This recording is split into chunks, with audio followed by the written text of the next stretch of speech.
résolution, aucune nouvelle allant dans le sens d'une résolution, que ce soit des Nations Unies, ne peut nous pousser à fléchir. Le pays nous appartient. Mboka ezali en danger. Ce que je refuse aujourd'hui encore, c'est cette tendance à la normalisation de la situation. Donc, comme on est un normal, Gome Kenda, Bukavu et Kenda. Donc, les gens commencent à réfléchir sans Bukavu, sans Goma. C'est ce que nous refusons encore ce matin. Même les politiques de la majorité de l'opposition, vous commencez à afficher des attitudes des gens qui pensent que la situation que nous traversons, elle est normale. Or, la normalisation de cette situation crée une passerelle pour que les ennemis de la République continuent l'entreprise Nabango macabre et criminelle au Bazali Kosala. Vous qui êtes de l'autre côté, à Goma, à Bukavu, à Bunagana, sachez que la République ne vous abandonnera jamais. La preuve, nous sommes mobilisés. Alors, que dis-je? Très mobilisés. Même dans la capitale, vous aviez vu tout récemment l'expression du ras-le-bol. Il y a peuple devant les ambassades et les chancelleries pour leur dire qu'il était temps que eux qui sont receleurs, que eux qui bénéficient de cette traîtrise puissent enfin prendre position et dire un mot. Les résultats, nous les avons aujourd'hui. Les sanctions, la résolution 2773. Mais nous ne devons pas nous arrêter là. Nous devons passer à la mise en œuvre de tout ce qui a été dit, tout ce qui a été écrit sur papier. C'est pour cette raison que chaque fois que nous rappelons l'histoire ici, c'est pour vous dire, c'est Ngelito Telema. Mais pour la côté Telema, il faut un boost, il faut une motivation. Et cette motivation part aussi l'accès à l'information. Ezali nini réellement, ezali banani réellement, pona nini ya saliboye. C'est que ya linga kabisote, azali monguna, Congolais azali kozwa position, et azali ko décider, ko s'engager. Nous allons encore tout à l'heure prendre un éminent intervenant. Naïe, au côté de Soussou, na profondeur. Mais avance là, maman Virginie. On va plutôt aller du côté de la police, évidemment, parce que l'union fait la force. Mais avant cela, je voudrais dire quelque chose par rapport à la formation. Et c'est que il faut une formation des alliés pour que les militaires na une tête bien faite et non une tête trop pleine. Donc, comme le disait Yves, Moussalana est armé sous le drapeau et ça art. Mais il faut bien arrondir les contours. Parce qu'il ne faut pas servir le drapeau avec des humeurs. Aux formations, peut-être armes, ni posa bitumba et yo armes comme selon humeur. Il y a une formation très importante, ils ont concerné justement démobilisés, ex-combattants, combattants, mais surtout tous les jeunes patriotes civils qui veulent bien défendre la patrie pour la toute première fois, servir sous le drapeau. Donc il ne faut pas hésiter. Il y a un peu de na spot moko na kati émission ils appel à l'enrôlement vous quand c'était que boyer bazubino kaka boyer non vous venez, on vous forme et demain vous allez représenter une belle armée pour la République démocratique du Congo. Je disais que l'union fait la force. Il faut que parce que Moutassé aime sa cause en information à cause d'Analikabu Oyo aux communautés. Et pourquoi on dit que l'union fait la force? Parce que quand vous êtes tous unis et forts, à la recherche de la paix, ça serait plus facile. Pour Mutuna Mutu, Akoyana Oyaye et Teni, pour Akokakomema, Kimia, comme information, OEP, et pousser na Kimia. Pousser na Kimia, c'est entrer dans la vision du commandant suprême. Le chef de l'État, il y a Lingi Kimia Namboka, Bisope Sengete, Kimia Sengeli Peto, Kimia, Nabisika Biso Oyo, Bisotozali. Alors je vais vous inviter à suivre sans plus tarder Dieudonné Makambo, qui est le commissaire provincial police nationale Nord Kivu. Nous avons dit et nous le disons toujours que la population doit faire confiance au chef de l'État qui est en train de tout mettre en œuvre pour que la paix revienne. Et la population est le partenaire privilégié, surtout pour nous, la police. Et la population doit être prête à fournir toute information aux services, aux forces de défense et de sécurité, afin de nous permettre à juguler cette insécurité et que la paix revienne. La population, c'est le partenaire privilégié du service de sécurité, de forces de défense et de sécurité. Parce que sans la contribution de la population, je l'ai dit et je l'ai toujours dit, beaucoup de choses vont nous échapper. Et si nous travaillons en symbiose avec la population, je pense que l'ennemi de la paix n'aura pas sa place. Je veux que nous devons renforcer les dispositifs qui sont déjà en place. En tout cas, beaucoup plus travailler avec les autorités locales et renforcer les dispositions qui sont déjà en place pour qu'on puisse juguler, mettre fin à cette insécurité. Voilà, de retour sur ce plateau, nous avons notre deuxième invité, Fumu Toto, analyste politique. Hein? Je suis politologue. Voilà. En formation parce que j'ai fait mes recherches pour le 3e cycle. Ouais. Si Dieu me fait grâce, dans quelques années, je serai déjà professeur, docteur en sciences politiques. Mais je suis président national de l'idéal patriote. Voilà, idéal patriote, voilà. Alors, tout le monde Kessima, non, tout à l'heure, Natedi Fitou. Analyse, on a dit que ça, la analyse très bien. Après, si biso point de vue d'une manière internationale par rapport à la question, par rapport à ce qui se déroule. Lélo, l'ancien président de la République démocratique du Congo, a annoncé retourner par Goma en tant qu'analyste, chercheur, professeur bientôt. Comment vous analysez cette situation? Merci beaucoup, Lingala. Merci beaucoup, maman. Donc, ça, la lecture, toi, analyse politique, en tant que politologue politique. L'analyse, il y a politique, et ça, histoire politique. Oui, ce que les acteurs politiques, les lots, il faut travailler à la lobby. Et il faut autant la paix lecture comparée pour la sokata ko ibité mutu mongo te pimento musika. Tous on a beaucoup c'est Joseph Kabila makambo alinga sala ezaka makambo sala mboko. Soki to ke baté bisonde tozo bunga e meya ye bibiso. Alliance des forces démocratiques pour la libération du Congo. Ezaki ba armée bonne. Ezaki ba armée ebele. Bayaki na Congo, mais loko moko baboya ko batela la sûreté du Congo. Preuve. Dako bakoti James Kabarebe oya tana ba punition lelo na Congo na ye aza sujet nini Rwandais. Et bongo tango Joseph akoti awa Joseph na James Kabarebe azanan chef d'état-major ya armée ya Congo secret nini etikalaki. Okay. Tukangi na no likambo wana.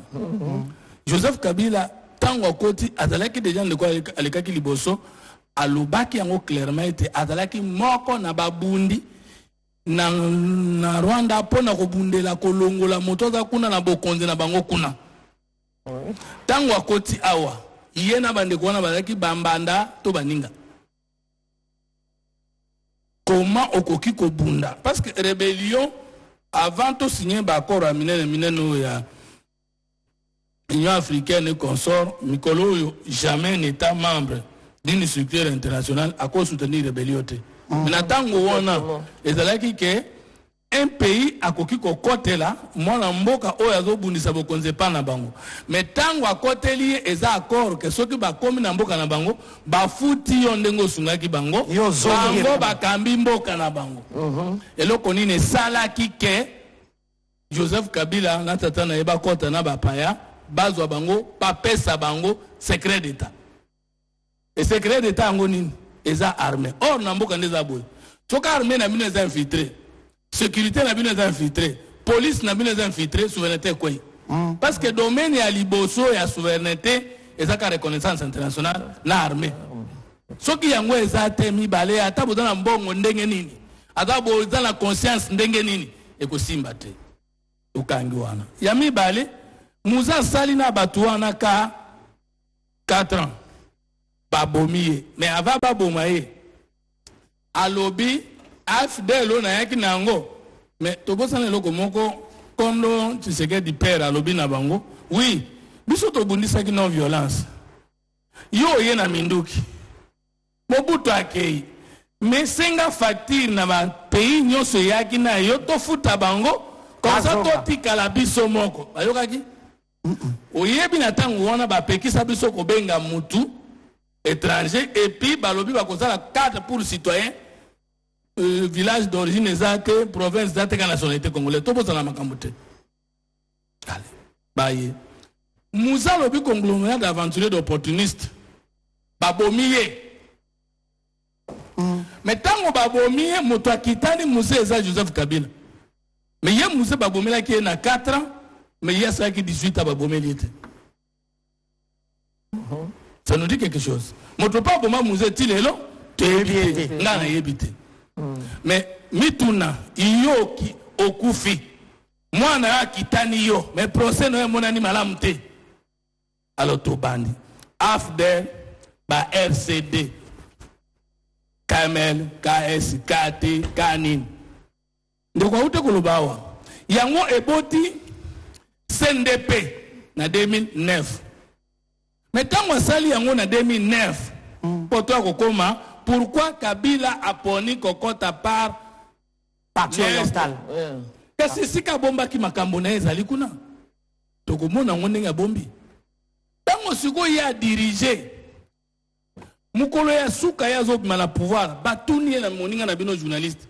Yoko 18 ans aussi pouvoir, on regretter nini? Alors, nous avons regretté de changer Congolais. Mais mboka a changé hier. Et puis, si mbongo ya draki na ngote. Et puis, si le coup mo ya draki na ngote. Et puis, si reconnaissance ya draki na ngote. Mais il a changé Congolais. Pour nani na boye ko changer Congolais. J'ai accord signé avec le CNDP. Nkunda za citoyen nationalité ni. Kuna batore. Bosco Tangana.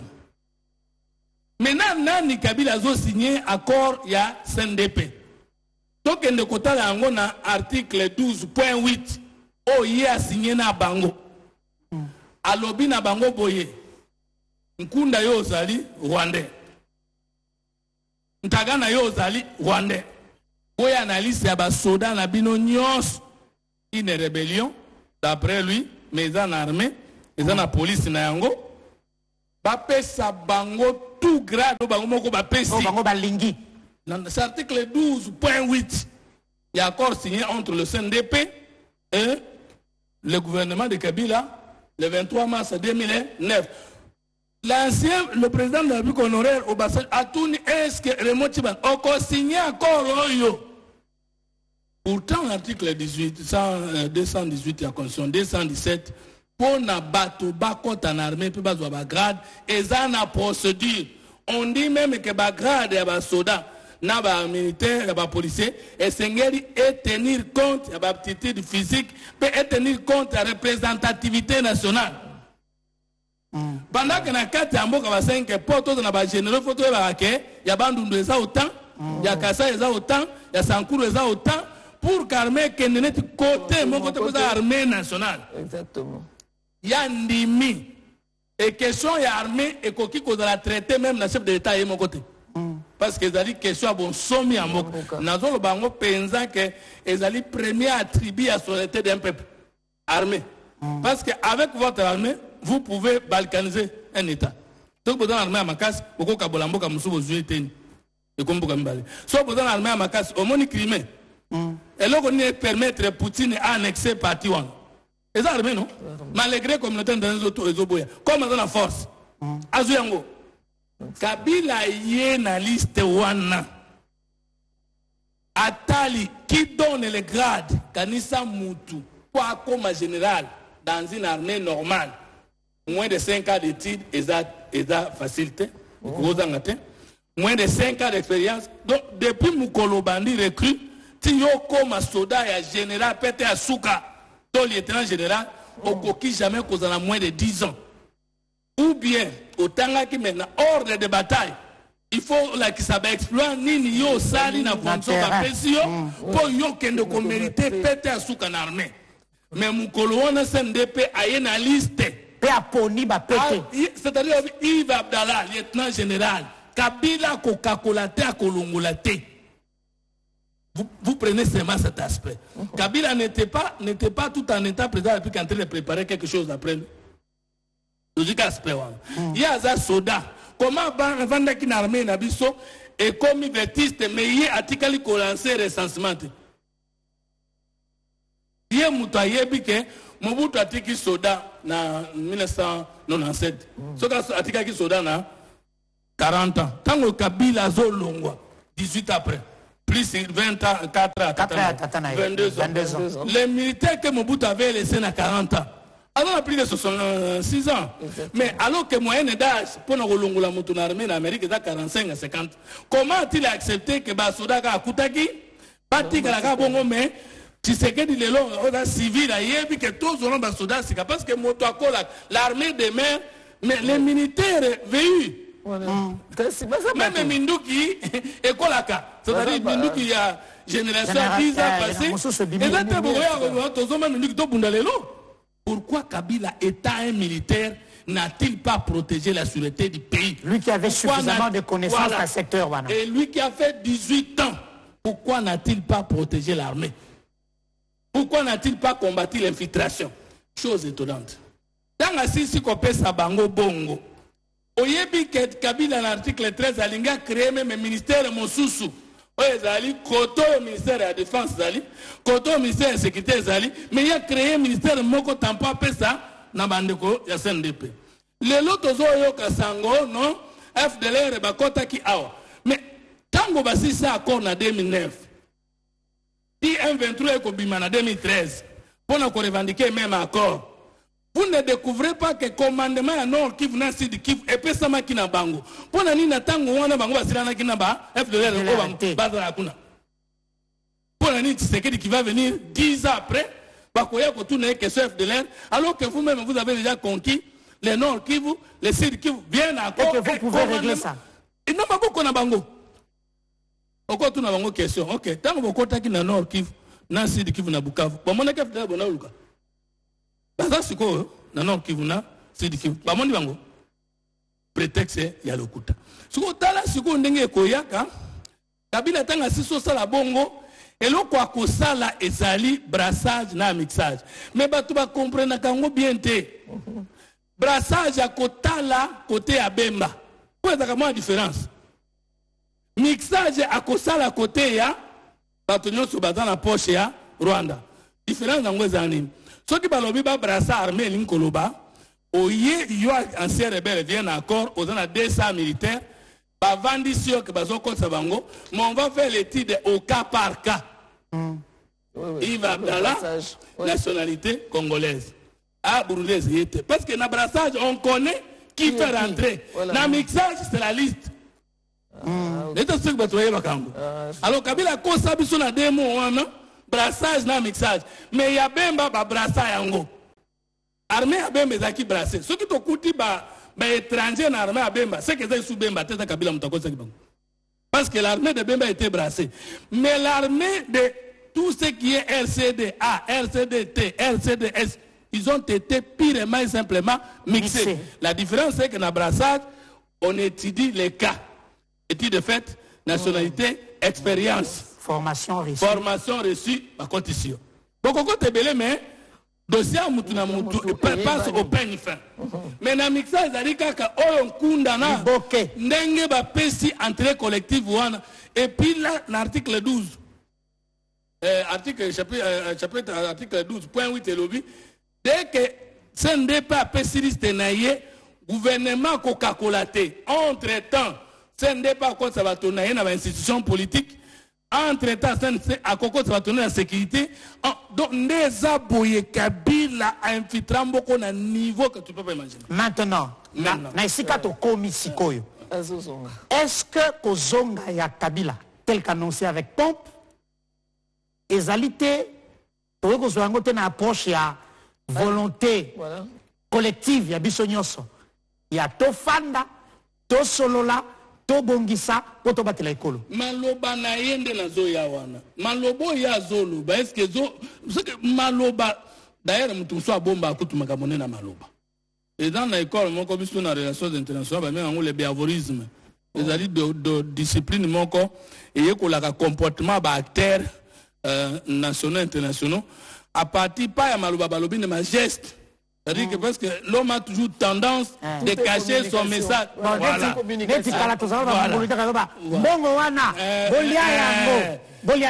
Elle mususu na anglais babenga ngo bold language. Ça veut dire ozoloba mais ba couleur ekoki koloba sa yo loba. Ozoloba lobo kona ko pesa information musuke zo mana mnoko. Contraire na maloba.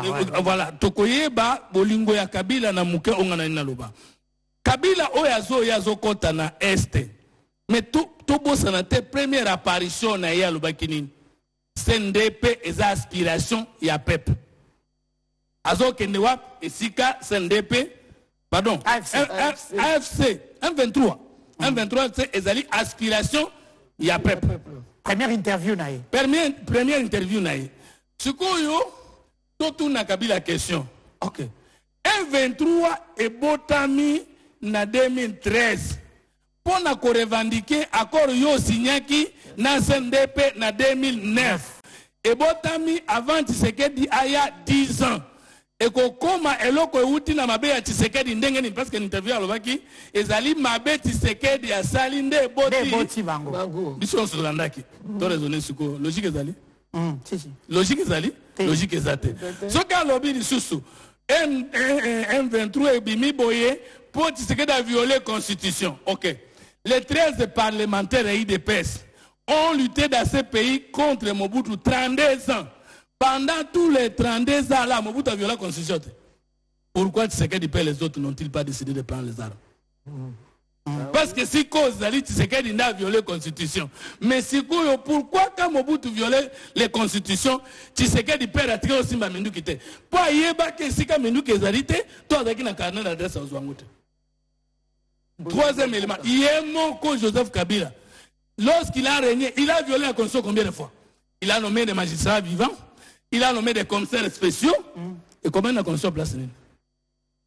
Place de gouverneur. Il a révoqué des gouverneurs et comment on a place. Il a touché même aux dispositions verrouillées de la Constitution. Maintenant, IDP, ça a dit comment on a été. Donc, Batonion, sur la rébellion, Bakokaki, qu'on a un carnet d'adresse, notoriété que les 4 secondes, il perd pour ça la rébellion. Pourquoi va ça la quitter? Martin Fayulu a perdu les élections 2 fois ici dans ce pays. Il s'est senti frustré. Asimba Minduki pour contre. Pourquoi Kaka Bango, ce que les Kamboto Kanité, même ce que ça a le Kuta, même à solo que Simba Minduki. Et Minduki Yango, Ozobuma Sinayote, Ozobuma Nayote, Ozobuma Congo, Pesa qui ont chance à cause de la Motomune dans le monde. Tozo Touna Joseph Kabila, M23 est commis frustration provoquée par Tshisekedi, Ndengenin, Yango Botamaki, Nayo. Kabila va dire aux Congolais. J'ai défait l'M23 et son arsenal militaire était totalement confisqué. Après le même Kabila, c'est Tshisekedi qui a invité l'M23 à Kinshasa. Tout en logique. Yo bomaki yango esilaki koma zéro. Tshisekedi a continué à mindu quitter le pouvoir. Ko yende ata président de la République élu.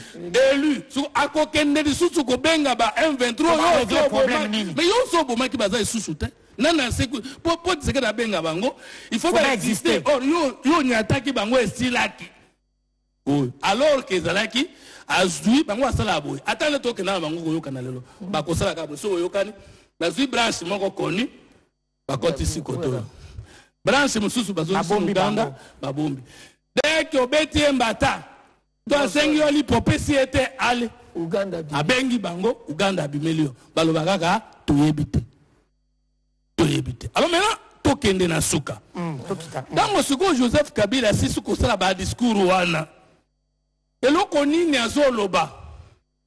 Tozui sikoyo tango azako ke na réunion na Dizabeba ya suka.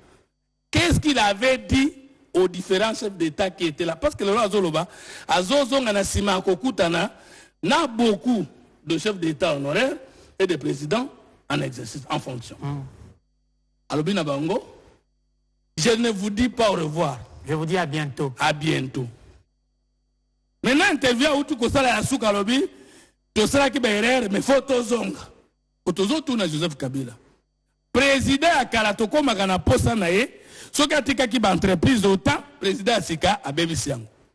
Atika ki taux de chômage na 4, biso na 5, taux na 14. Joseph Kabila yebisa biso. Nini yo bosana ki ozo ya kozwa, ya malamu nini yo tika ki Tshisekedi a bebisa. Alors Joseph Kabila zo yebisa biso boye. Même na PPRD mutazate. Même na IDPS mutazate, yende aza l'homme indispensable. Mais tout na Joseph Kabila. Okosa la paix 200 ans na mukilite. Soko yo okufi. Comme yo micheke Congo ndeyo. Siko Congo anatango yo kokufa. Eko kufa na yo to ekotikala. Yo ava botama. Congo ezala kito ezala kito. Siko yo. Siko yo. Toke na Joseph Kabila. To bandi. Joseph Kabila moto a préparé ki ba élection il y a 2018 oh memaki Tshisekedi na pouvoir. L'Union africaine est qui ça qui publié il yende a publié autorisé qui va publier. Nanga l'habité accord de la qui signé. Tshisekedi a gagné l'élection te tuni bino. Tshisekedi a gagné mindu kite pour bolo baki bobanga ki. Pression inacceptable. Adala ki na mbongo te pour bolo baki asomba ki bino. Nini sala ki bino pression pour que no pese pouvoir. Alors que c'est l'Obino a gagné qui. Voilà, c'est l'Obino a gagné qui. Et pourquoi vous publiez Boboy Kozela, commission ya Union africaine. Il y a CNI. Puis Bolobi qui a signé eza entre victoire provisoire proclamée par la CNI na définitive na constitutionnelle. Pourquoi vous signé accord avant de proclamer? Yo Kabila yo nanga. Tant que vous avez Congolais. Pouvoir reza ya bi bo pesa ki Tshisekedi pouvoir ngo ya batata na bino ya bakoko na bino nde bo pesa ki moto pouvoir na ya peuple congolais. Alors ce qui Kabila yeba ki congolais za moto, est-ce qu'il peut parler ça en France? Tu peux dire devant les Français que le pouvoir que Macron c'est moi qui lui ai donné na mutu na pesi au ticket sur la France. Ce que au niveau Kabila zo na biso ba congolais, il vous dit que le pouvoir souverain ouais, comme on l'article 5 je l'ai confisqué et je l'ai donné à qui je veux. Et comme Malingi Goya Kobengana Tshisekedi, Nazo Zonga Kobengana, pour la personne qui est pouvoir nanga. Ce que place où on a peuple na démocratie azali, wapi na mutu ya Kabila na nanga. Balé ki Kagame. To raisonner biso congolais yo vanda. Attends on taper perdre. Tu acceptes les lois que pouvoir au biso bakoko batikela biso. Tata na yo azala kite bakoko ne babuna ipona lipanda. Donc mboko batikela biso nyonso ekoma ya fumu toto a décidaka alingi ko komisa président nani alingi ko longola ye mukoloni.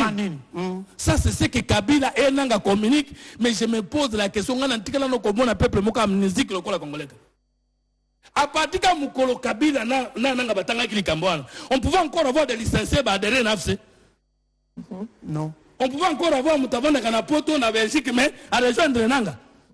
Mais il faut comprendre. Quelqu'un vous dit que le pouvoir souverain du peuple congolais là, Gaïna Nanga Nde Abiso, To Kabila Nde Tshisekedi. Ba Kabila ki yendenge nini. Et ce qui Tshisekedi a postulé à raté, pays de PC Bunda raté, mais pour les baïs ou Kabila Nanda côté. Pour les baïs ou Kabila. Donc, Ezali, ba faux fouillant. Enfin, Kabila tant bato bakufi na interview na liboso abimi atikali ko compatir te na plus de 5000 personnes bakufi na atikali ko condamner Kagame te mais le lobby yé azoya mais akokota na nzela wana mais to sala tango ba gagner Masisi ferme ya Kabila chez Ol kana Masisi qui protège jusqu'à présent les Rwandais. Tango baboto libiso Goma et résidence IP ya Kabila na quartier Kinyongoti bato nyonso bavandi na Goma batuna ezana maboka nani ya ba Rwanda. Kabila azoya akosi Kabila yaka wana tous les jours. Kabila azoya te. Kabila salinde communiqué officiel selon Ngai. Tango chef de l'État bandaki koloba awa que AFC eza Kabila alobi yango deux fois.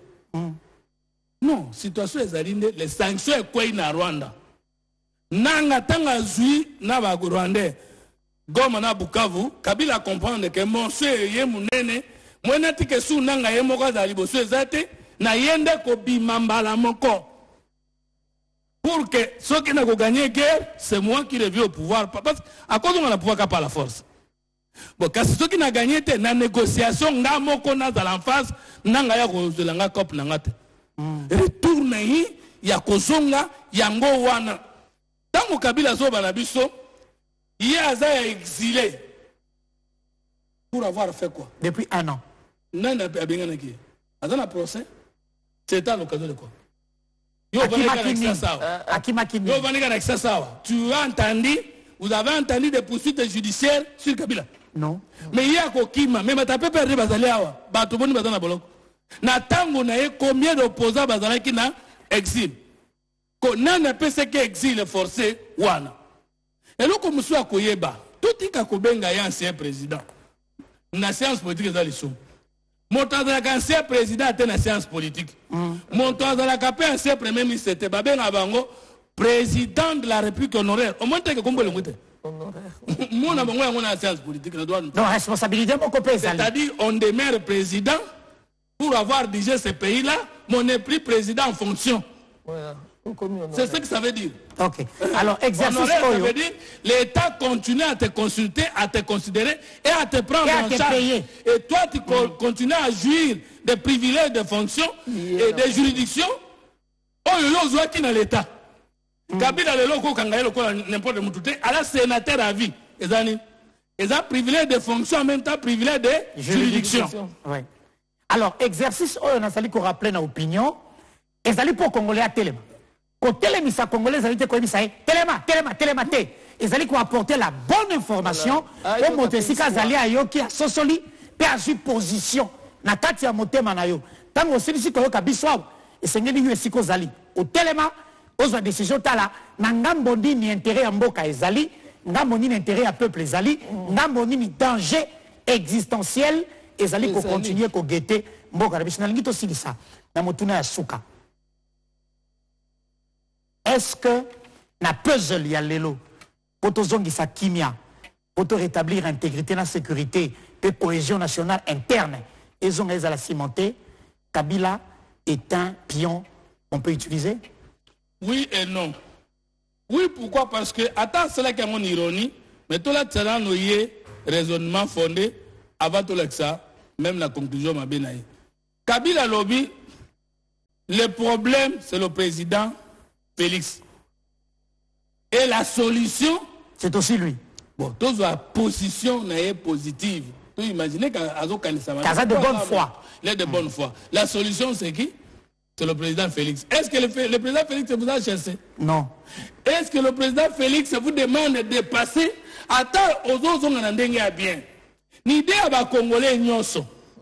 Kabila Azo Kita na zone non contrôlée par la République démocratique du Congo, mais le Rwanda. Et puis, il y a le président de la République en fonction de peut d'avancer chef de l'État. Conseil, on va penser qu'il y a un Goyana, Gomato, na Bukavu. Olivier Kamita doit répondre, oui, le col a zonga ouverture, na Moïse Katumbi, mais non, même qui Moïse Katumbi n'existe.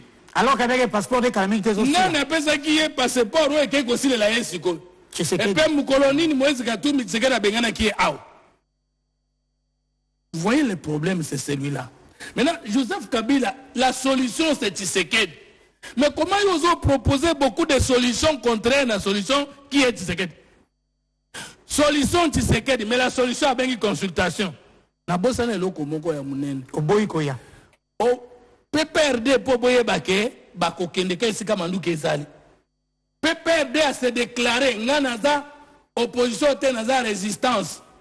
On a science politique to yebi ke les résistants eza bato bazolo bake bato bazo kamaza ba paya ba koso na bango te il faut les détrôner. Kobengana bango. Oui, mais parce que dans le cadre de la constitution, il n'y a que des camps politiques, il y a la majorité, il y a le droit de gouverner. Issu du peuple, bien sûr. Oui. Et l'opposition qui apporte des critiques. Concept au Kabila avant de là qui est un peu de résistance. Parce que les résistants ne négocient jamais avec les occupants. Même ceux qui basent on a sens figuré, résister comme Koloba, dictature des alliés, mais biso to tele mlango, bayoka na kana yango te. Et Joseph Kabila na PPRD bazana na schéma wana. Bolobi solution da Tshisekedi.